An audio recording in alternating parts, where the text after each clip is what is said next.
नमस्कार, बहुत स्वागत है। मैं हूं आपके साथ अबू हुरैरा और आप देख रहे हैं जेकेएल प्राइम टाइम।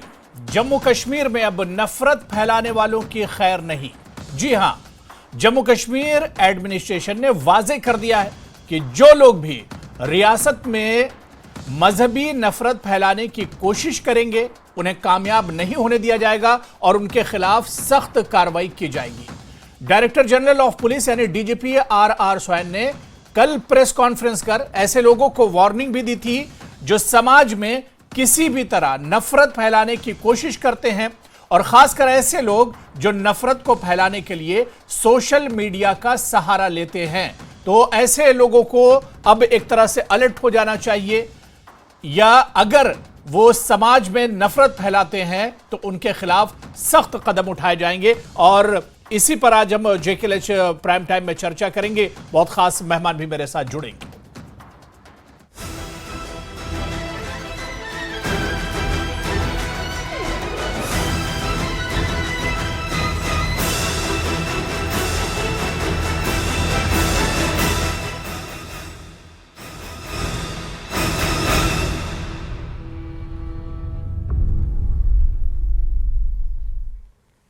तो जम्मू कश्मीर में मजहबी नफरत फैलाने वालों पर अब हुकूमत की कड़ी नजर है। जी हां, अब शरपसंदों पर सख्त कार्रवाई की जाएगी।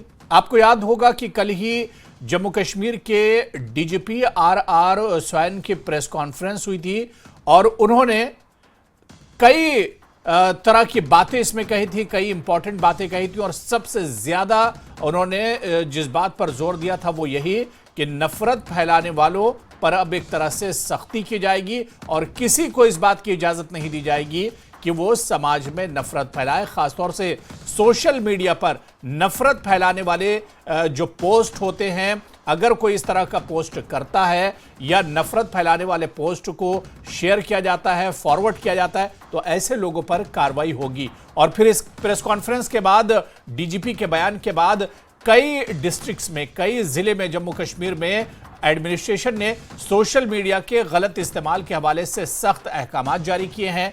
कई लोगों को आज गिरफ्तार भी किया गया है, जिन पर कार्रवाई भी हुई है। जिला मजिस्ट्रेट ने एक तरह से कहा है कि सख्त कदम उठाया जाएगा और इसके चलते जम्मू कश्मीर के कई डिस्ट्रिक्ट्स, जिनमें कोलगाम, शोपिया, कुपवाड़ा, अनंतनाग और पुलवामा के एडमिनिस्ट्रेशन ने सोशल मीडिया के गलत इस्तेमाल के हवाले से सख्त हुक्म जारी किए हैं। सोशल मीडिया प्लेटफॉर्म्स के लिए, आवाम के लिए कुछ रहनुमा खतूत भी जारी किए गए हैं और जिला मजिस्ट्रेट्स ने आवाम की हिफाजत और अमन बरकरार रखने के लिए अहकाम जारी किए हैं। लोगों को हिदायत दी गई है कि वो किसी भी ऐसी तस्वीर या पोस्ट को शेयर या अपलोड न करें जो बराह रास्त या बिलवास्ता तौर पर तशद्दुद या दहशतगर्दी को फरोग दे सकते हों या मजहबी बुनियादों पर नफरत फैलाने और एक तरह से अमन के अमल में एक तरह से इससे खलल पड़े। तो अब अगर जो लोग नफरत फैलाने के बारे में सोचते हैं, जो शरपसंद हैं, वो एक तरह से उन पर अब सख्त कार्रवाई की जाएगी, क्योंकि कल ही डीजीपी की तरफ से यह सख्त बयान आया है और उसके बाद कई जिलों में एक तरह से उस पर अमल भी किया जा रहा है। तो धार्मिक भावनाएं भड़काने वालों के खिलाफ अब कानून और सख्त होगा और तेजी से इस पर एक तरह से कार्रवाई होगी। और जाहिर सी बात है कि समाज में नफरत ना फैले, हालात जो बेहतरी की तरफ बढ़ रहे हैं इनमें किसी तरह की गड़बड़ी ना हो, इसकी वजह से एडमिनिस्ट्रेशन इस तरह का सख्त कदम उठा रहा है। और प्रशासन का जो कदम है वो भी हम आपको बताते चले कि प्रशासन चाह रहा है कि हालात बेहतर हों। पुलिस ने बाकायदा इसके लिए सख्त आदेश भी जारी कर दिए हैं। जनता के लिए जो अहकामात हैं, जो दिशा निर्देश हैं, वो भी जारी किए गए हैं। सोशल मीडिया प्लेटफॉर्म्स का सही इस्तेमाल किया जाए और अगर सोशल मीडिया प्लेटफॉर्म का कोई गलत इस्तेमाल करता है, नफरत फैलाने के लिए इस्तेमाल करता है, तो उसके खिलाफ सख्त कार्रवाई की जाएगी। और इसी पर आज जेकेएल प्राइम टाइम में चर्चा करेंगे। बहुत खास मेहमान मेरे साथ जुड़ रहे हैं। बहुत जल्दी अपने मेहमानों का आपसे इंट्रोडक्शन करा देता हूं। मेरे साथ इस वक्त सुहेल काजमी साहब, जो पॉलिटिकल एक्सपर्ट हैं, जम्मू कश्मीर की सियासत पर आपकी अच्छी नजर रहती है। सुहेल काज़मी साहब, आपका बहुत इस्तकबाल है जेकेएलएच प्राइम टाइम में। मेरे साथ एक और खास मेहमान एडवोकेट इकबाल ताहिर भी हैं, जो कि स्पोक्स पर्सन हैं और सीनियर लीडर हैं पीडीपी के, वो भी हमारे साथ जुड़े हुए हैं। एडवोकेट इकबाल ताहिर साहब, आपका भी वेलकम है, खैर मकदम है न्यूज़ 18 जेकेएलएच में। कुछ देर में हमारे साथ बीजेपी के लीडर भी इस चर्चा में जुड़ेंगे।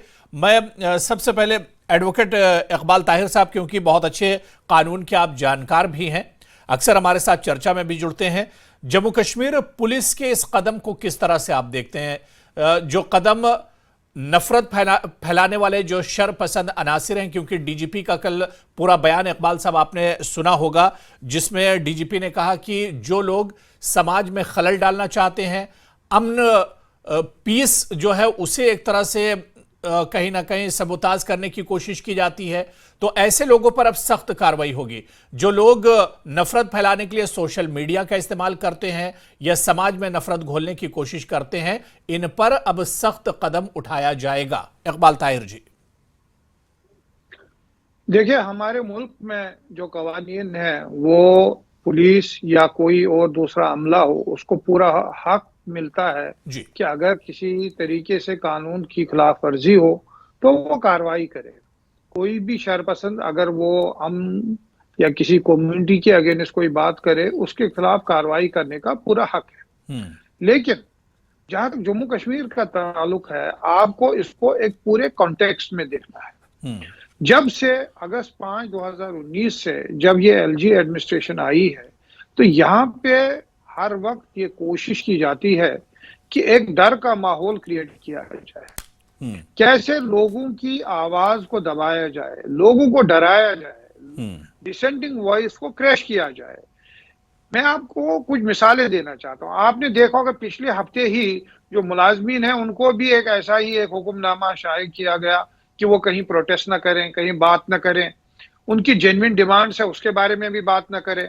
जर्नलिस्ट के खिलाफ आपने खुद देखा है काफी इंस्टेंसेस हैं जहां उन्होंने एक आर्टिकल लिखा और उसके अगेंस्ट उनके यूएपीए और जो और सख्त काले कानून है उनके तहत उनके खिलाफ कार्रवाई की गई। एक्टिविस्ट हैं उनके खिलाफ कार्रवाई की गई। आम इंसान की तो बात ही नहीं, कहीं पे आप प्रोटेस्ट कर नहीं सकते, कहीं पे आप बोल नहीं सकते।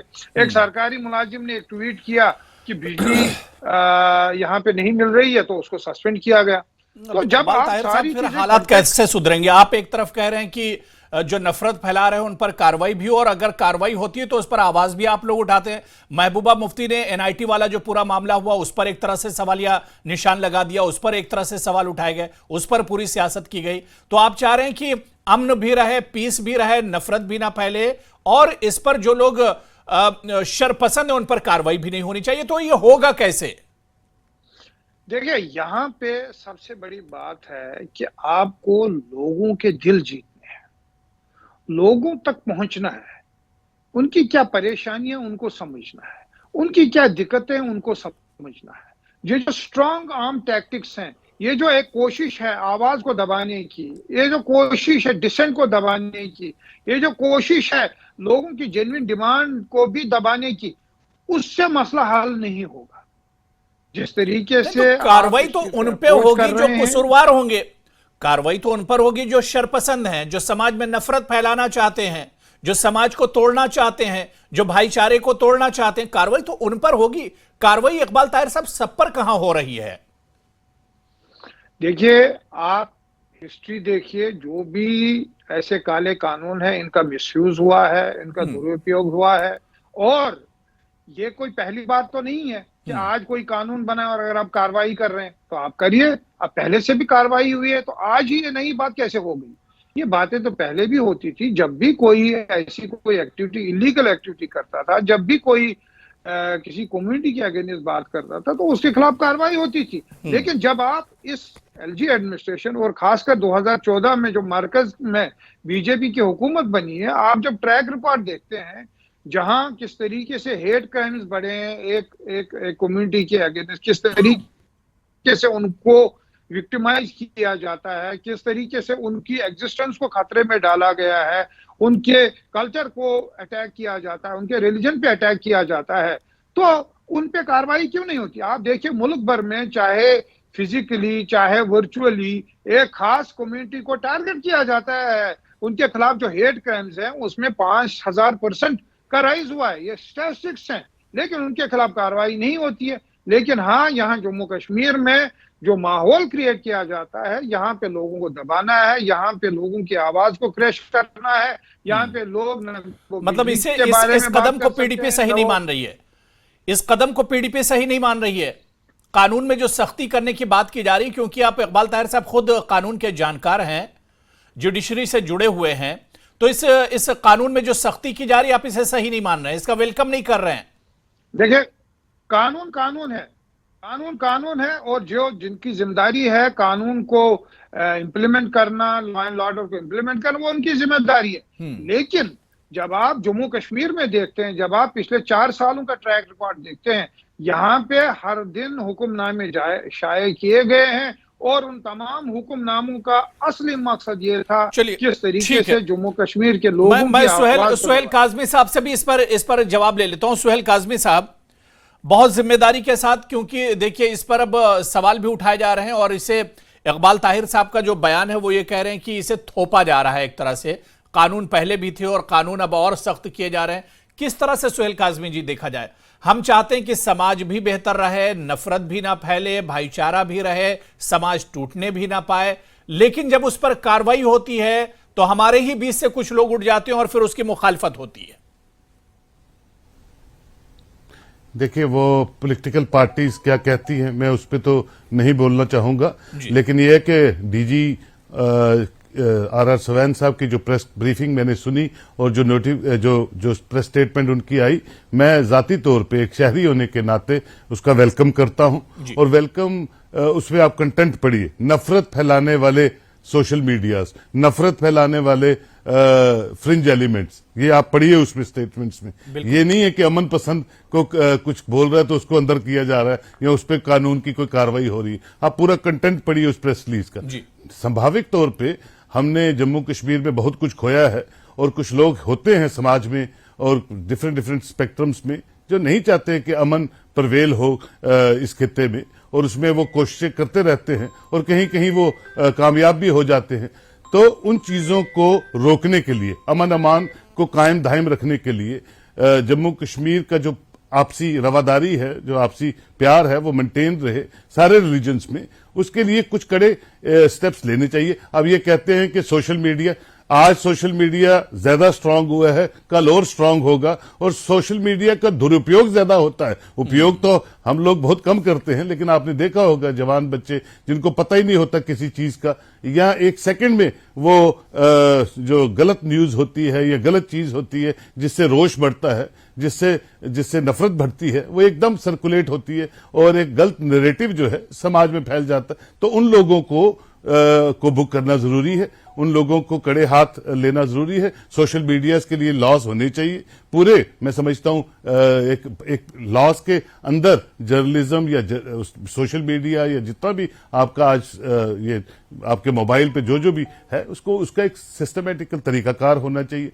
आप देख रहे हैं कि जब भी इंफॉर्मेशन टेक्नोलॉजी का दौर बढ़ा है, और खासकर साउथ एशियन कंट्रीज में, और इंडिया बहुत बड़ा मुल्क है, तो यहां उसका दुरुपयोग बहुत ज्यादा हुआ है। अब मैं समझता हूं कि देर आए दुरुस्त है, कोई कानून होंगे, कुछ चीजें आप इंट्रोड्यूस करेंगे, तो उसका प्रॉपर यूज करना, अमन कायम करने में ये चीजें बहुत सक्षम रहती हैं, बड़ी मजबूती से काम करती हैं। और अगर इसका पॉजिटिव यूज हो तो पॉजिटिव मैसेज, चाहे सरकार का हो, चाहे किसी पॉलिटिकल पार्टी का हो या किसी इंडिविजुअल का हो, वो ज्यादा माइलेज लेता है। और उसी तरह नफरत फैलाने वाले भी अपना जो फायदा है वो ले लेते हैं। तो ये कानून बिल्कुल ठीक है, और मैं समझता हूं जब भी आप 5-10 ऐसे फ्रिंज एलिमेंट्स को कड़े हाथ लेंगे तो एक अच्छा मैसेज जो है समाज में जाएगा, और इसका दुरुपयोग नहीं होगा। जाहिर सी बात है, जब सख्त कदम उठाया जाएगा तो दूसरे भी इससे एक तरह से सबक लेंगे। मैं इकबाल ताहिर साहब आपके पास आना चाहूंगा।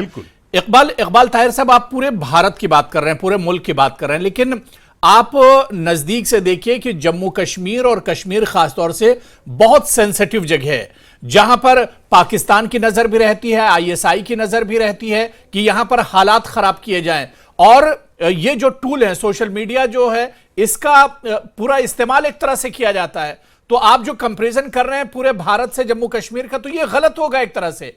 जम्मू कश्मीर बहुत सेंसिटिव जगह है और यहां पर हालात सुधारने के लिए अगर कोई सख्त कदम उठाया जाता है तो उस पर पीडीपी और महबूबा मुफ्ती जी सवाल उठाती है। देखिए, आप जम्मू कश्मीर को मुल्क से अलग नहीं कर सकते हैं, बल्कि हमारा मानना यह है, जब भी इस सरकार ने कोई नई चीज, नया एक्सपेरिमेंट करने की कोशिश की है, तो उसने जम्मू कश्मीर को बतौर लेबोरेटरी यूज किया है और पहले यहाँ पे उसको इम्प्लीमेंट किया है और फिर मुल्क के दूसरे हिस्सों में उसको इम्प्लीमेंट किया। एडवोकेट आर एस पठानिया भी हमारे साथ जुड़े हुए हैं, मैं उन्हें भी चर्चा में जोड़ लेता हूं, उसके बाद इकबाल ताहिर जी बात हम कंटिन्यू करेंगे। आर एस पठानिया जी, आपका भी बहुत स्वागत है, बीजेपी स्पोक्स पर्सन हमारे साथ जुड़े हुए हैं, बहुत स्वागत है आर एस पठानिया जी। इकबाल ताहिर जी बात पूरी कर लीजिए। जी, जो मैं कह रहा था, तो जो बीजेपी सरकार ने जम्मू कश्मीर को एक लेबोरेटरी की तरह यूज किया है, पहले यहाँ एक्सपेरिमेंट होता है और फिर मुल्क के दूसरे हिस्सों में उसको इम्प्लीमेंट किया जाता है। मिसाल के तौर पे जब इंटरनेट बैन लगी, तो जिस मुद्दत तक, जिस लॉन्ग एक्सटेंसिव पीरियड तक यहाँ पे इंटरनेट बैन को इम्पोज किया गया, फिर वही इंटरनेट बैन मुल्क के दूसरे हिस्सों में इम्प्लीमेंट की गई। और सारी दुनिया में जब आप रैंकिंग देखते हैं, जहां पे देखा गया है कि जो हिंदुस्तान है वो उन टॉप कंट्रीज में है जहां पे इंटरनेट को बैन लगाया जा रहा है। तो इसलिए आप जम्मू कश्मीर को मुल्क से अलग नहीं कर सकते। जब आप इस सरकार की ओवरऑल फिलॉसफी को देखते हैं, जिस तरीके से इन्होंने मुल्क के हर जगह में, चाहे वो जर्नलिस्ट हैं, चाहे वो एक्टिविस्ट हैं, चाहे पॉलिटिशियन हैं, चाहे स्टूडेंट्स हैं, चाहे किसान हैं, उनकी जो आज़ादी है, उनके बोलने पे, उनके क्रिटिसिज्म पे, उनके डिसेंट पे पूरी रोकथाम लगाई है। उसी तरीके से मतलब आप चाह रहे हैं भी जम्मू कश्मीर में नहीं इकबाल ताहिर जी, आप चाह रहे हैं कि जो नफरत फैलाएं, जो शरपसंद हो, उनके खिलाफ भी कार्रवाई ना हो, उन्हें भी ऐसे ही छोड़ दिया जाए? कभी ऐसी बात नहीं कही। नहीं, मैं फिर इस बात पे आ रहा हूं। देखिए, ऐसी बात नहीं है कि आज ये कानून बनाया गया और आज से इम्प्लीमेंट जा रहा है। ये कानून पहले भी था, राइट। हमारे आईपीसी को आप देखिए, उसमें बड़ा इंफॉर्मेशन टेक्नोलॉजी एक्ट में देखिए, उसमें साइबर क्राइम्स की बात हो रही है, वर्चुअल की बात हो रही है। ऐसा नहीं है कि कानून आज बनाया गया और बीजेपी ने कानून बनाया और इंप्लीमेंट हो रहा है। ये कानून पहले ही ठीक है। मेरे साथ जी इस पर हम और बात करेंगे, हम जवाब लेंगे पठानिया साहब से भी। मेरे साथ ब्रिगेडियर धीमान साहब भी जुड़ गए हैं, जो कि डिफेंस एक्सपर्ट हैं, वो भी इस चर्चा में शामिल हैं। ब्रिगेडियर धीमान जी, आपका भी बहुत स्वागत है न्यूज 18 JKLH में। मैं thank you very much. Advocate R S Pathania ji, जो बात यहां पर इकबाल ताहिर साहब कह रहे थे कि ये तो एक जम्मू कश्मीर को और कश्मीर को खासतौर से लेबोरेटरी बनाकर रख दिया गया है। जिस चीज को पूरे भारत में एक्सपेरिमेंट करना होता है या उसे एक तरह से लागू करना होता है, उसका एक्सपेरिमेंट पहले जम्मू कश्मीर में किया जाता है और यह नया कानून भी उसी तरह से है। परेशान किया जा रहा है लोगों को, थोपा जा रहा है लोगों पर। जी अबू जी, सबसे पहले तो वाज़ा कर दें कि कोई भी ऐसा नया कानून सरकार की ओर से ना ही को प्रपोज किया गया, ना ही को फ्लोट किया गया है जी। जहां तक ये NIT श्रीनगर और उसके बाद की जो डेवलपमेंट्स हैं, उनको बड़े सीधे, जिसे कहते हैं मोटे मोटे तौर पे अगर उसको देखें, तो आपने बिल्कुल ठीक कहा। आपकी ताल में ताल बजाते हुए मैं बोलूंगा कि Jammu Kashmir is too sensitive an issue to play petty politics over. Jammu and Kashmir की जियोपॉलिटिकल पोजीशन ऐसी है, जम्मू कश्मीर का एक ऐतिहासिक परिप्रेक्ष्य ऐसा है कि पड़ोसी मुल्क और विशेषकर पाकिस्तान, चाइना तो चाइना, लेकिन राजनीतिक पार्टियां और राजनीतिक प्लेयर्स ने भी कोई कसर नहीं रखी है सस्ती राजनीति और सस्ती लोकप्रियता के लिए गैर जिम्मेदाराना बयान देने और गैर जिम्मेदाराना राजनीति करने। आप उमर अब्दुल्ला साहब का ट्वीट देखें, महबूबा मुफ्ती जी का वक्तव्य देखें, चाहे वो ईडी ऑफिस के बाहर देती हैं या अपने ट्वीट के माध्यम से विषय बनाने की कोशिश करते हैं, तो लेकिन फिर भी आप सबके ध्यान में रहे कि भारत सुदृढ़ सशक्त एक राष्ट्र है।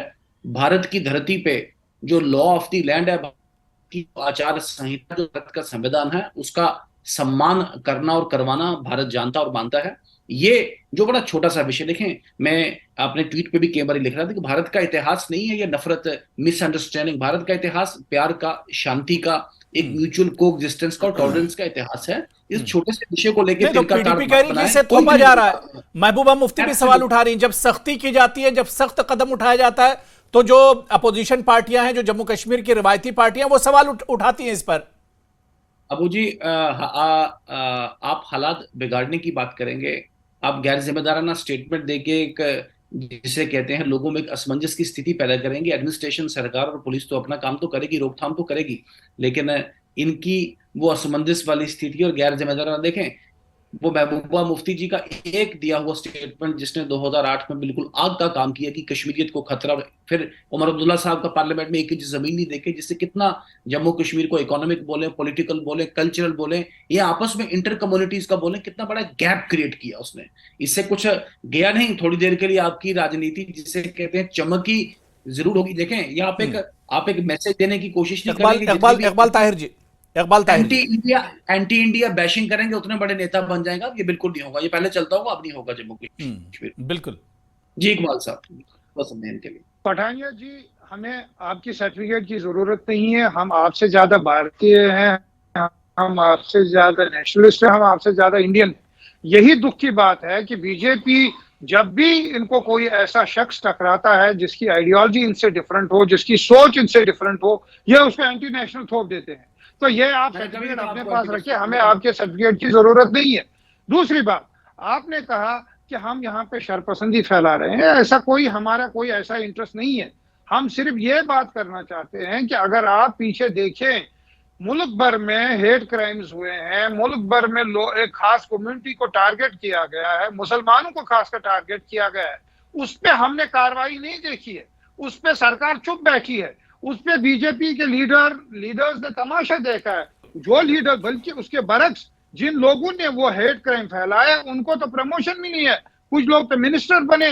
लेकिन जब जम्मू कश्मीर की बात आती है, यहाँ पे जल्दी से जवाब दीजिए, देखिए समय कम है जी। आप भी जो बोल सकते हैं, धीमान जी वेट कर रहे हैं, उनके पास में जाऊंगा, काजल साहब वेट कर रहे हैं। मेरा आपसे विनम्र निवेदन है, ये पॉलिटिकल स्पीचें जो राजनीतिक स्पीचें आप पीडीपी के मंच पे देते हैं, वो कृपा करके एक जिम्मेदार चैनल के पटल पे आगे मत दें। आप रिस्पॉन्सिबली बिहेव करें, रिस्पॉन्सिबली बात करें। कौन सा हेट स्पीच हुआ और कौन सा एक जिसे कह रहे हैं आपने कि धर्म विशेष को ऐसा, ये ऐसे राजनीति से प्रेरित स्टेटमेंट मत दें। Please call a spade a spade, please call a spade a spade. आप एक स्पेड को स्पेड की बात करें। आपको याद दिलाने की जरूरत नहीं है। आप वो भूल गए कह रहे हैं कि बाबा अमरनाथ के हट्स बनने से कश्मीरियत को खतरा हो जाएगा। आप बताइए, आप वो किसका नारा पार्टी को लीड कर रहे हैं। आप डबल करेंसी का नारा था। आप कहते हैं देश का झंडा उठाने वाला कोई नहीं रहेगा, तो आपकी राष्ट्रीयता पे शक ना करें उसमें। आप कह रहे हैं देश का झंडा नहीं उठाने वाला कोई रहेगा। आप कह रहे हैं कि आप भारत के संविधान के बिल्कुल विरुद्ध जाके आप एक देश में तमाशा और जमावड़ा करने की बात करेंगे, तो आप पे कोई सवालिया निशान नहीं उठाएगा उसमें। आपने एनफोर्समेंट डायरेक्टिव बात को तोड़ मरोड़ करने की जरूरत नहीं है। हमने हमेशा बात कही है। जब तक आप लोग, ठीक है, मैं ब्रिगेडियर धीमान जी वेट कर रहे हैं, उनको भी मैं चर्चा में जोड़ लेता हूँ, अब समय भी हमारे पास कम बचा है। ब्रिगेडियर धीमान जी, जो प्रशासन का कदम है, इसे किस तरह से देखा जाए? कश्मीर को हम सभी जानते हैं कि बहुत सेंसिटिव जगह है, यहां पर अगर थोड़ा सा भी किसी को मौका दे दिया जाएगा तो समाज में नफरत फैलाने या समाज को तोड़ने का काम किया जा सकता है। एनआईटी जम्मू कश्मीर में जिस तरह से वो तमाम मामला हमारे सामने है और उस पर डीजीपी साहब का जो बयान आया है, क्या आपको लगता है कि वाकई में सख्त कदम उठाने की जरूरत है जो मौजूदा हालात है? देखिए, मैं पिछले 20 मिनट से सुन रहा हूं आपके सारे वक्ताओं को जी, और मेरा उनके प्रति बहुत सम्मान है और उनके लिए अच्छा भाव है, क्योंकि वो अपनी अपनी पार्टीज के लिए अपने अपने तरीके से काम कर रहे हैं। सच बोलें या झूठ बोलें, वो उनको लगता है कि वो जो बोल रहे हैं दुनिया उसको सच मानेगी। शायद आज से 75 साल पहले तक ये होता आया था, लोग मान लेते थे कि इन्होंने जो बोला है सच बोला है और कल कोई अपनी बात से मुकरेंगे नहीं, या जब भी आपने कोई क्राइसिस मैनेजमेंट करनी है तो अपने बयान से मुकर जाएंगे कि लोगों की मेमोरी कम है। अभी ऐसा कुछ नहीं है, अभी बड़ा क्लियर है। स्पेशली 370 जाने के बाद आज यूनिफाइड हेडक्वार्टर्स काम कर रहा है, जो जितनी भी चाहे J&K police, army, security forces, intelligence services एक साथ काम कर रही हैं और वो उनके ऊपर काफी शिकंजा कसा हुआ उन्होंने, और इसलिए इनमें एक कुलबुलाहट हो रही है कि अब हम क्या करें। ये जो एनआईटी की घटना की आपने बात की है, ये पहली बार नहीं हुआ है, ये 83 में भी हुआ था। तब वो एनआईटी नहीं था, तब वो एक्चुअल ग्राउंड था श्रीनगर के अंदर जहां पे इंडिया का मैच हो रहा था। उसके बावजूद ये सब चीजें होती आई हैं। और दूसरा, आपके कुछ पैनलिस्ट ने बोला कि ये कानून पहले भी था, बिल्कुल था 100%, मगर जो गवर्नमेंट ऑफ द डे थी उसके अंदर विल नहीं थी इस कानून को इंप्लीमेंट करे। आज ये हो रहा है, तो वो at least from the defence point of expert से मैं जो बोल रहा हूं कि मैं आपको एक्चुअल बता रहा हूं, मैं किसी पॉलिटिकल पार्टी के साथ नहीं हूं कि किसी को फेवर करूं या किसी के अगेंस्ट बोलूं, और मैं ये बोल रहा हूं कि आज वो इंप्लीमेंटेशन हो रही है और लोगों में द गॉड ऑफ फियर उनके माइंड में जा रहा है। कल तक ये खत्म हो गया था, वो सोचते थे कि फ्रीडम ऑफ एक्सप्रेशन के नाम पे हम कुछ भी कर लेंगे। तो ये हमारे नए जो डीजी साहब आए हैं, ये बेसिकली पहले स्पेशल डीजी थे सीआईडी के, तो इनको जो नुएंसेस हैं इंटेलिजेंस की वो सारी मालूम है, चाहे वो सेंट्रल एजेंसी थी या स्टेट एजेंसी थी, वो साथ में मालूम है। इकबाल ताहिर कुछ कहना चाह रहे हैं? उन्होंने कल बयान दिया है वो बिल्कुल सही दिया है। और अभी हमें ये देखना है, थोड़ा बहुत हम देख रहे हैं कि प्रॉपर्टीज अटैच हो रही हैं, सिंपथाइजर्स के ऊपर अटैक हो रहे हैं। मैं और बढ़ाने जा रहा हूं। आ रहे थे जी, जल्दी से इकबाल ताहिर, जल्दी से अपनी बात रखिए, मैं अब समय कम बचा जी। बोला है, और अगर आपको स्वयं साहब की लैंग्वेज पता हो का रेस्पेक्ट करता हूं, लेकिन मैं उनको ये याद दिलाना चाहता हूं कि जब भी यूनिफाइड कमांड एक सिविलियन गवर्नमेंट के साथ काम किया है तो हमने रिजल्ट्स बहुत जबरदस्त देखे हैं। यहाँ पे मिलिटेंसी खत्म हुई, खासकर जब पीडीपी की हुकूमत की, उस टाइम में यूनिफाइड कमांड आपकी महबूबा मुफ्ती और आप देखिए उस वक्त की मिलिटेंसी खत्म हो गई थी, कैसे यहाँ पे अमन का माहौल क्रिएट हुआ था। के ऊपर गलत फैक्ट्स मत बताइए, नेशनल चैनल पे गलत फैक्ट्स मत बताइए। आप अपनी पार्टी का, आप भारतीय हैं ये आप प्रूव कर सकते हैं, but don't give wrong statements on the national channel. मुझे कुछ प्रूव करने की जरूरत नहीं है, मैं आपको पहले ही कह चुका, मुझे आपके सर्टिफिकेट की जरूरत नहीं है। तो ये एक एक्चुअल इन्फॉर्मेशन गलत मत दीजिए। यहाँ पे कॉन्स्टिट्यूशन प्रिवेल करेगा, यहाँ पे कोई भी एजेंसी हो उसको गवर्नमेंट के सामने रेस्पॉन्सिबल होना है और अकाउंटेबल होना है। ये कहना कि अगर आप यूनिफाइड कमांड को गवर्नमेंट के कंट्रोल में नहीं रहेंगे तभी रिजल्ट होंगे, गलत बात है। ये कोई डिक्टेटरशिप नहीं है, ये मिलिट्री डिक्टेटरशिप नहीं है, ये भारत है, यहाँ का कानून है और यहाँ पे गवर्नमेंट। चलिए ठीक है, मैं सोहेल काज़मी जी से एक लास्ट कमेंट ले लेता हूं, समय नहीं बचा है, देखिए समय की कमी। सोहेल काज़मी साहब, क्योंकि जम्मू कश्मीर के हालात पहले से तो बेहतर हो रहे हैं और ऐसे में अभी इंतजामिया नहीं चाह रहा कि कोई कमी छोड़ी जाए। जाहिर सी बात है कि अगर एक मौका शरपसंद अनासिर को मिल जाएगा तो जो इस माहौल पर मेहनत हुई है, जिन हालात से ये हालात बेहतर हुए, वो फिर से हालात एक तरह से आ जाएंगे। तो इंतजामिया नहीं चाह रहा कि कोई कमी एक तरह से रह जाए या कोई कमी छोड़ी जाए। देखिए, इंतजामिया के साथ साथ पुलिस के साथ साथ आर्मी के साथ साथ जम्मू कश्मीर के हर निवासी का ये जिम्मेदारी बनती है कि पीस किस तरह प्रिवेल हो जम्मू कश्मीर में, उसके लिए कंट्रीब्यूट करना। सियासत सिर्फ सियासत के नाम पे करनी, वो आप करते रहिए, लेकिन जो सच्चाई है जिससे समाज में रोष बढ़ सकता है, आपसी रवादारी में फर्क पड़ सकता है, any person whosoever indulges in this kind of acts should be booked under strict laws, चाहे वो सियासतदान हो, चाहे वो जर्नलिज्म में हो, चाहे एडमिनिस्ट्रेशन में हो, चाहे वो कोई भी हो, क्योंकि आपको एक क्लियर मैसेज जैसे पाकिस्तान को आपने दिया 2014 के बाद, गन और बातचीत नहीं चलेगी। समाज में भी एक मैसेज जाना चाहिए कि ये हेट मॉन्गर्स जो हैं उसके लिए ये कानून है और इस कानून के तहत ये कार्रवाई होगी। इससे आपको सबक मिलेगा और जम्मू कश्मीर बिल्कुल अमन की रास्ते पे चल रहा है और मैं समझता हूं हम सब कंट्रीब्यूटर होने चाहिए अमन को प्रिवेल करने में। यही मैं कहना चाहता हूं। सोहेल काज़मी साहब, बहुत अच्छी बात आपने कही कि अब यहां पर ढील देने की जरूरत नहीं और सबको मिलकर एक तरह से जो कदम उठाया जा रहा है इंतजामिया की तरफ से, इस पर आवाम को भी चाहिए कि आप निकल कर आए और इंतजामिया के साथ एक तरह से खड़े हों, और ताकि जो माहौल एक तरह से बन रहा है ये बेहतरी की तरफ जाए, ना कि हम पीछे लौट कर आए। बहुत बहुत सभी मेहमानों का शुक्रिया, बड़ी अच्छी बातचीत हुई। मैं पठानिया जी बहुत माजरत के साथ दोबारा से आपके पास नहीं आ पाया, बहुत बहुत शुक्रिया आरिस पठानिया जी, सोहेल काज़मी साहब, एडवोकेट इकबाल ताहिर साहब और ब्रिगेडियर धीमान जी। धीमान जी, मैं आपके पास भी दोबारा से नहीं आ पाया, बहुत बहुत माजरत, फिर किसी दिन हम इस पर चर्चा करेंगे। बहुत बहुत शुक्रिया। तो चलिए, आज डिबेट में फिलहाल इतना ही, कल फिर किसी बड़े मुद्दे के साथ हम हाजिर होंगे। जब तक के लिए इजाजत दीजिए, नमस्कार।